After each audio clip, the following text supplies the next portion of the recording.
Ukrainian police lead us to a crime scene. It's inside their own former police station in the city of Balaklia.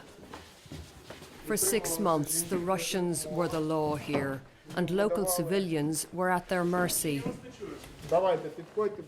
A former detainee told us both men and women were tortured with electric shocks. When the Russians took over Balaklia, they occupied this police station and made it their headquarters. They held prisoners here in the cells. Now, we've been told they kept as many as 8 men in cells as small as this. Here on the wall, you can see that somebody has scratched out a prayer, and they've also marked out the days.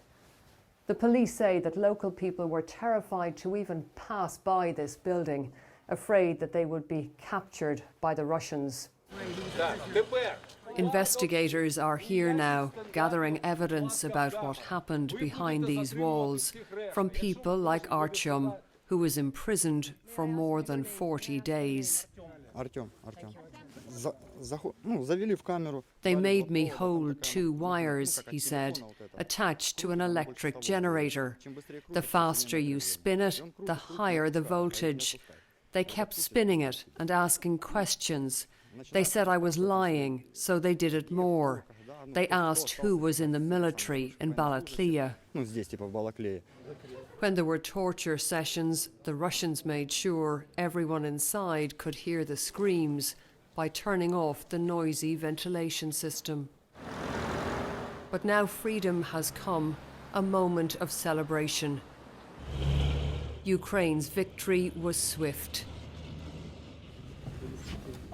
In a nearby village, neighbours able to meet again, to breathe again, after 6 long months of occupation.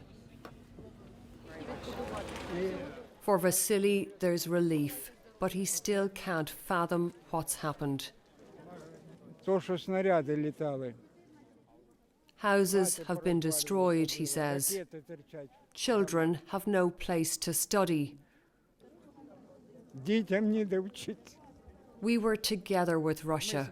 I was in the army in Moscow. I worked there. My sister is there, and I can't visit her. I don't know if she's dead or alive. The next battles here will be rebuilding, getting power and water back on, and keeping the enemy at bay. The Russians were only pushed out of here last Thursday. One of their final acts was the destruction of this school. Now Ukraine is back in control. The recent gains aren't just a military victory, they're a psychological victory. And they're a message to Ukraine's allies in the West. We can beat the Russians. Keep supporting us. For many, life here now is a hand-to-mouth struggle. Please don't push, he says. Everyone will be helped. But some are overlooked. In the queue, we meet Vyacheslav, who's been trying hard to shield his granddaughter, Zlata. He says the 4-year-old has spent months in fear. She was very frightened, he told me, hysterical and shouting. She couldn't sleep properly, but we took care of her as best we could. Only now can some stories be told. Like that of Petro Shepel, a taxi driver. The authorities who exhumed his body say he was killed by the Russians. I want to ask Putin why he killed my son. For what? Says Valentina, Petro's mother. He's not just killing our children, he's killing us, the mothers. I am dying. And I am speaking to all the mothers of the world. Rebel against that assassin.